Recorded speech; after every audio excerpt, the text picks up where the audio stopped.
So in using the WellComm Toolkit, we have a common language with our Healthy Child services. We're all reading from the same data and we're all working on the same outcomes. It means that when it comes to referrals, they're a lot simpler because speech and language professionals can see that we've implemented something. So the Big Book Ideas was used to provide some immediate next steps for our children. In doing a full screening, we were able to see some really obvious things that we were missing, that were really simple to implement in our day-to-day. Something as simple as when your children are in a line, identifying the first and last.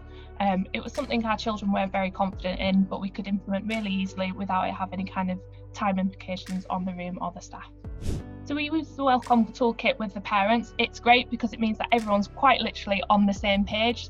The pages are really easy to photocopy and give to parents. It explains the why and it explains how the parents can make it a bit easier for their child if they're struggling, and it shows them that we're actively working on site on their children's speech, language and communication. Using the WellComm Toolkit is absolutely worth it. Having that really clear data. We all know that the EYFS has become more generic, which is great. Every child should be celebrated as unique.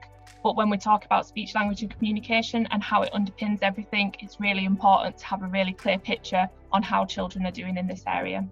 So the impact the WellComm Toolkit has had for us as a setting is empowering our staff.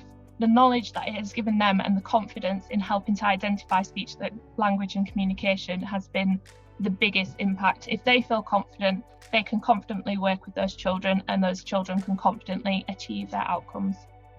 So my top 3 tips for implementing the WellComm Toolkit in your setting is to make sure your team feel really confident. Give them time to get really familiar with the toolkit, because this will really help that kind of time frame of getting the screening done.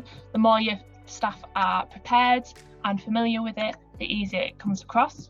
Have a bag of resources as well. Sometimes the children don't necessarily look at the pictures or respond well to the pictures, so it's really good to have some resources that back them up, so you have a backup there and then, so you don't have to stop screening to then go and find the things you need. And give yourself time. It's a huge undertaking and a lot of pressure, and you won't get it done in a day or 2 days. Give yourself a couple of months. This means you can take the time, make sure you get to know the children and get really accurate results.